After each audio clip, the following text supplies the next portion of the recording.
Hello. How are you?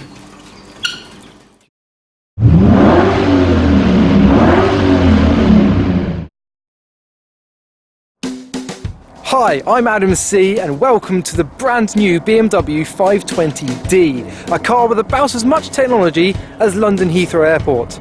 And we start off the video looking at something else. We won't look at the car yet, we're going to look at its key. Now I'm sure you're expecting me to show some massive iPad with a button on the top of it, and that's pretty much right, that is what it is.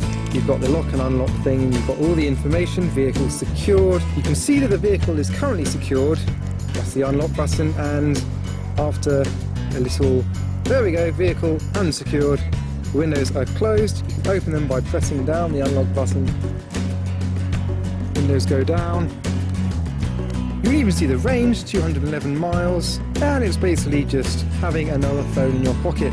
Now that is all very well and good and very impressive, but it's just one big unnecessary bulge in my pocket, along with the phone, the wallet. But when the technology's there, you may as well utilise it. Now the exterior of the car, let me just do up the windows. It's very similar to the old generation, not much of a difference, just updated the look with the range of BMWs that are currently on offer. And it just looks a bit sharper, a bit more elegant, a bit more luxurious. It's an executive saloon, it's not necessarily a sports car. However, this is the M Sport version, so it's got the sport package, sport mode, and I'm sure I'll be trying that out later. But the main features of this car are the tech that's inside the car, as well as the key, obviously. So I think we should jump in and have a look at some of the options. Now, as you can see, the car is currently secured and locked, but if you walk up to the car with the key, just open it, and it unlocks for you. So that's quite cool actually. Now inside, it's an updated look from the previous generation. It's a bit of a more fat wheel with some nice grip. I've always thought that BMW steering was a bit loud when you stroke them, but I don't think I'll be stroking the wheel too often. It's getting a little bit weird now. But overall, it's a far more modern feel to this car. I've got the lovely shiny gloss finish and the cream interior, which looks lovely in my opinion. So the layout is very different to the previous generation. This is kind of more suited to a hand kind of grasp, but the toys on it and the gadgets are far superior. Let's have a look at the system to see what we've got. So in the navigation area, you can enter a destination, you can points of interest, so in the navigation section, you've got address input, recent destinations, enter new destination, points of interest, let's say online search, you can search for anything online. What should we find? Let's find the nearest farm shop, shall we? There we go, Manor Farm Shop, fastest route. Right. So first things first, it's got the rear facing camera, as you'd expect, and some obstacle avoidance modes as well. Oh, I like that. Both the speed and the sat-nav are showing up on the windscreen in front of me. Now I'm always looking at the speedo because I'm so nervous of going over the speed limit without realising, the camera picking me up, so it's great to have it in front of me where I'm looking, so I don't have to keep looking down and up all the time. And then the sat-nav, you don't have to look at the screen all the time, you don't have to keep switching back and forth, it's just in front of you. So our way to this farm shop is about 20 minutes away, I'd rather get there in 15, so I think it's time to try out the sport mode. So we knock the gear stick over to the left, we hold down the sport button, the dials go red, we overtake this cyclist, and let's see how fast it is. I have to say I am used to the previous generation of the 520D, so I do have something to compare it with. And go! Oh yes, it's much faster than the previous generation. Quite a lot of power for a 2-litre engine, such a huge car this is. Obviously it's bigger than the 3 Series and smaller than the 7 Series. It's the middle ground, but it's still quite a sizable car. It's not the Estate, but it's the same wheelbase obviously, it's the same width. Similar kind of weight to the Estate car as well, so it's an impressive pull for such a big car. Now I'll admit, the jump up from the F10 generation to this generation is not quite as much as the jump up from the E60 generation to the F10. However, the tech improvements are probably where it's at. So visually, it's pretty similar to the last one. But if it ain't broke, don't fix it. Oh god, there's a loud Astra in front of me.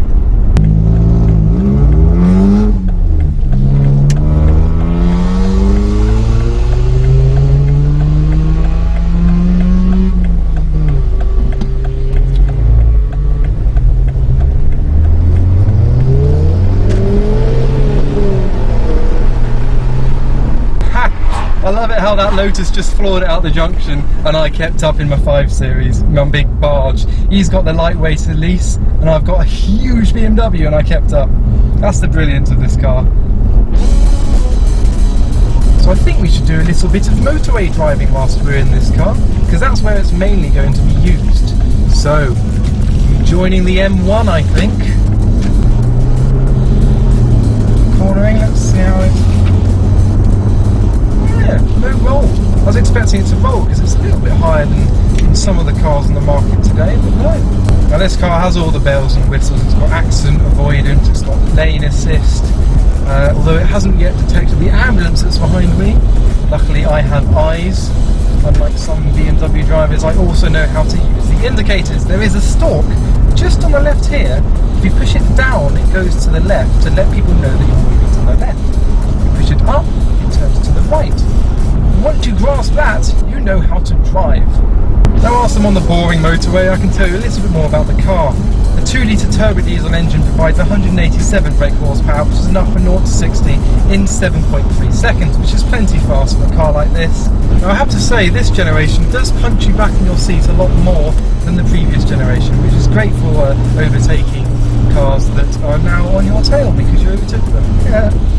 Now I'm just approaching the farm shop. It gives me a chance to play on some of these windy roads. This car copes well with some of those sharp bends as well. Actually, I think I've arrived a bit too soon. Oh, we didn't have much chance to play on those roads. I'm sure we will after we've been to that shop.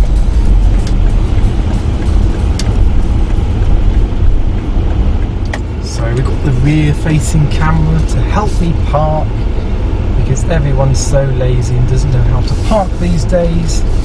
So I'll be right back. So whilst I'm here I can see the car is secured and locked, so that's good peace of mind. Right, lots of these. Oh, some dogs. Hello dogs. Hello. How are you? Do you like BMWs?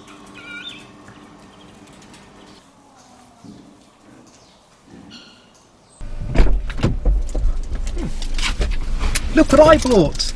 A little windmill thing. The beauty of farm shops, you can buy anything.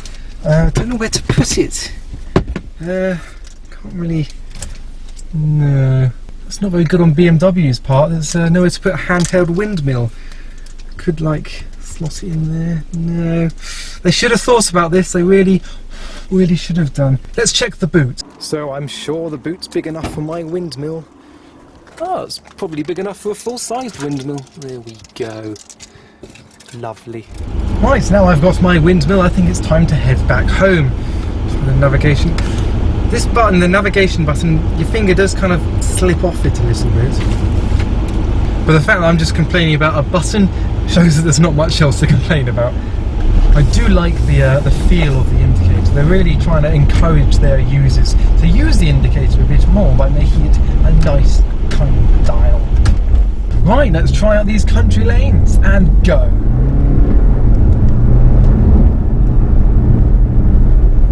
Here we go, we've got some cornering coming up. Braking, poke it in, feed it round, and it responds.